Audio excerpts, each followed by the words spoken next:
এত রাতে কে এলো আবার? পুলিশ এসেছে বাবা, আমি ডেকেছি। পুলিশ?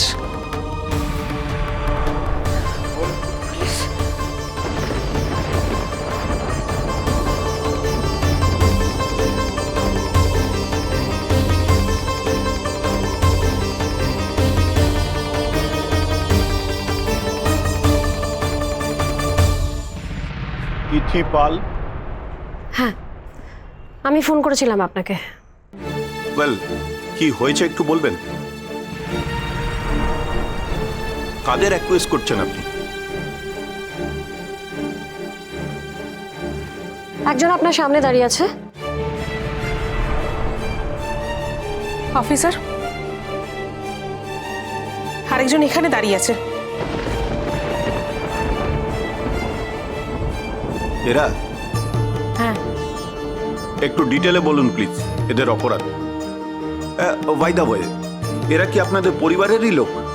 হ্যাঁ অফিসার, তবে উনি নন।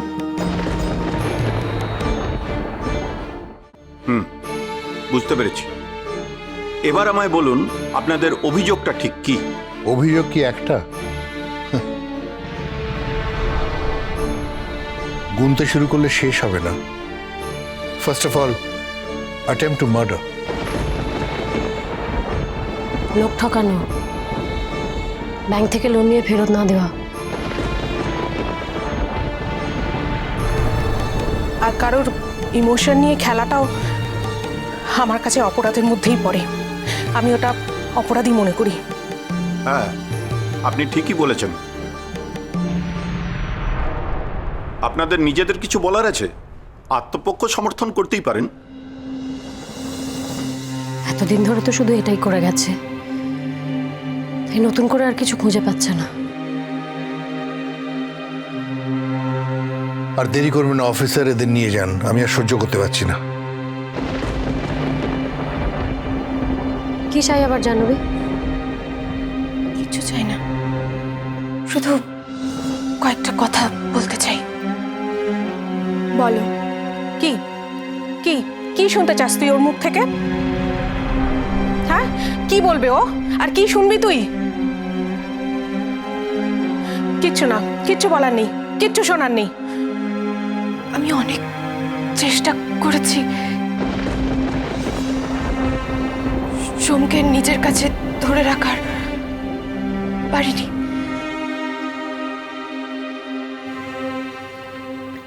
আর তুমি কিছু না করেও ওর মনের এত কাছাকাছি চলে এসেছো কেন জানো? আমি বুঝেছি কেন।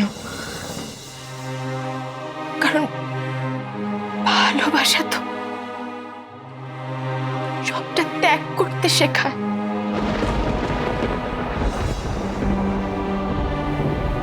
শুধুমাত্র ভালোবাসাটাই যথেষ্ট। সত্যিকারের ভালোবাসায় মানুষ ঠিক চিনতে পারে, জানো, ঠিক মানুষটাকে চিনতে পারে।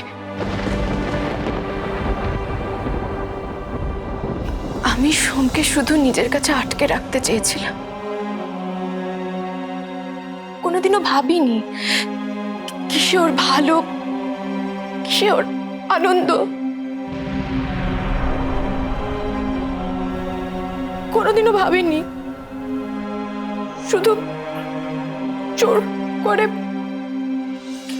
আসলে আমি না ভালোবাসতে জানি না, জানো তো।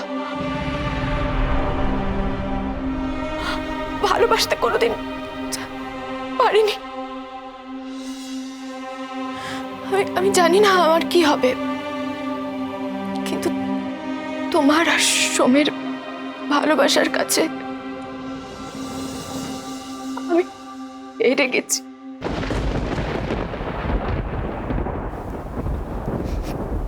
তোমাদের ভালোবাসা আমাকে হারিয়ে দিয়েছে। আবার নতুন নাটক। কি চাও জাহ্নবী?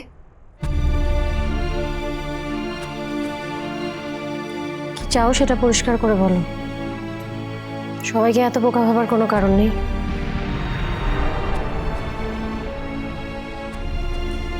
তুমি কি ভাবছো তুমি নাটকটা করবে আর সবাই তোমাকে আবার বিশ্বাস করবে?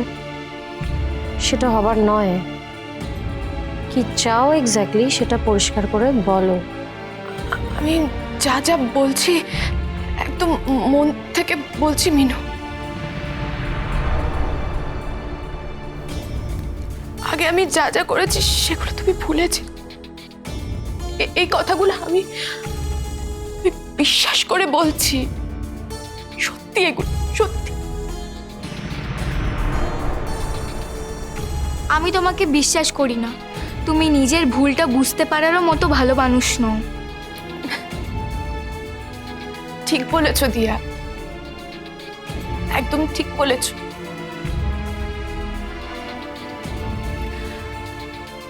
আমি সত্যি খুব খারাপ মানুষ, বরাবরই খুব খারাপ ছিলাম। তবে এবার থেকে আমি চেষ্টা করব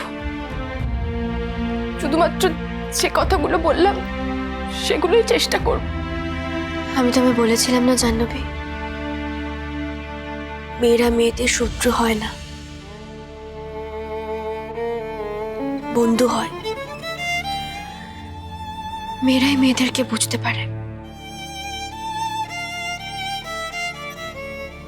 তাই আজ আমি বুঝতে পারছি তুমি এই যে কথাগুলো বলছো সব সত্যি বলছো।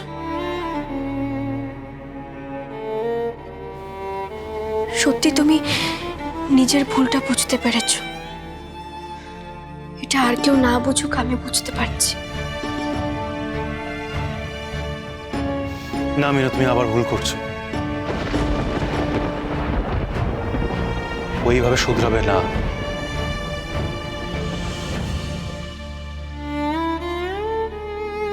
আর তুমি ওকে ক্ষমা করে দিলেও আমি কিন্তু ক্ষমা করতে পারবো না।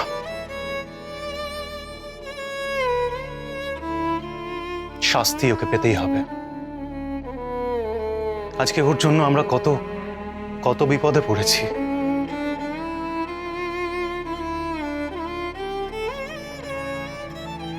মিথ্যে কথা বলে ভুল বুঝিয়ে তোমাকে আর আমায় দূরে করে দিয়েছিল।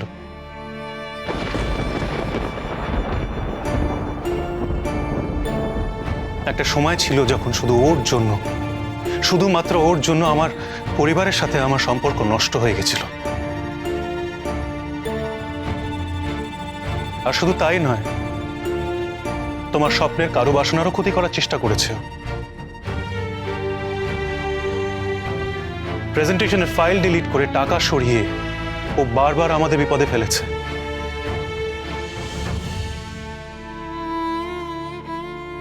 ওকে ক্ষমা করে দেওয়া মানে অন্যায়কে প্রশ্রয় দেওয়া হবে। আমি জানি যে আমাকে ক্ষমা করা যায় না,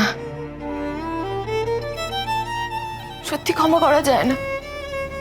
তবে আমি যা যা বললাম না, মন থেকে বললাম, বিশ্বাস কর।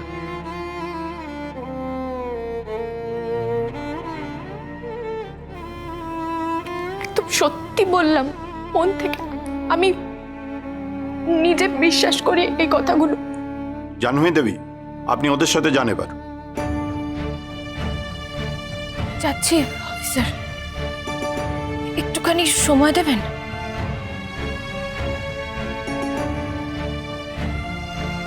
এ কি করছো তুমি? উঠো। একদম চুপ, একদম চুপ করে তুমি শুয়ে থাকো, আর একটা কথা বলবে না। তুমি রেস্ট নাও। ডক্টর কি বললেন শুনতে পেলে না? আমরা কেউ না কেউ তোমার কাছে থাকবো। আমরা কিন্তু আমাদের কথা রেখেছি। বলেছিলাম না, আমরা বাড়ি আর কাজ দুদিক একসাথে সামলাতে পারবো।